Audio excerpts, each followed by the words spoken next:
Timo winjruok kod joreg mogo mabiro neno ni chulogi bang' seche 24 ka giseuso mogo e nengo mar Sh100 kaka yo maneno ni mwandu no yudre ne oganda. Jagoro mongirore pachoka kata migawo mar pur Francis Owino bende koro segolo siem ne moko kuom joreg mogo ma bende koro pando mwandu no ni biro kawnegi okang' mager. Kaka Edwin Okoth leronwa, gino koro nitie ni onge gima biro geng'o mogo manengone yot mondo mi ochop ne oganda Jo-Kenya. Piny owacho keto omenda maromo Sh8 bilion mondo oganda oyud fuong'ruok e pek mar nengo mok kuon. Moko kuom joreg mogo osebet ka pando mwanduno kaluwore kod deko e chudo ma onego giyud kowuok kuom piny owacho. Jagoro mongirore migawo mar pur Francis Ochieng koro wacho ni onge jareg mogo ma ibiro chul modeko ne seche 24 bang' uso mogo. Omiyo mwanduno koro onego bed ni chako yudore kamoro amora ka ofuko mar kilo 2 iuse nengo mar Sh100. I'm pleased to inform you that we have set a standard to ensure that the turnaround time for payment of all invoices received is initiated immediately and done within 24 hours. This is a standard we commit to uphold and maintain. Owino ne omedo wacho ni dukni madongo koro konego dek kod chulo joreg mogo nikech mano en achiel kuom gigo makelo nok mar mwandu no e dukni.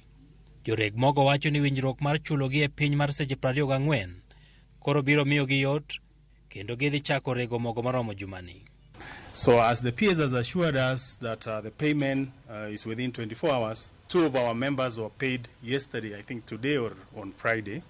Millers will roll out. We are going to roll out and there will be enough flour in the market next week. Tutakuwa na unga mingi mpaka hata wananchi watashangaa.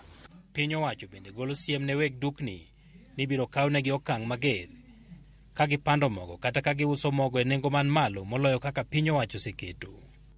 I note with concern that some retailers who have received the program stocks are selling above the recommended retail price, allegedly to cover for transport costs. I wish to reiterate that the prescribed price is Kenya shillings 100 or less, and all retailers must abide by this. Stern action will be taken on those retailers trying to profiteer from this program. There have also been reported incidences of retailers making conditional sales of the flour, and these have been flagged out. The necessary action has been taken.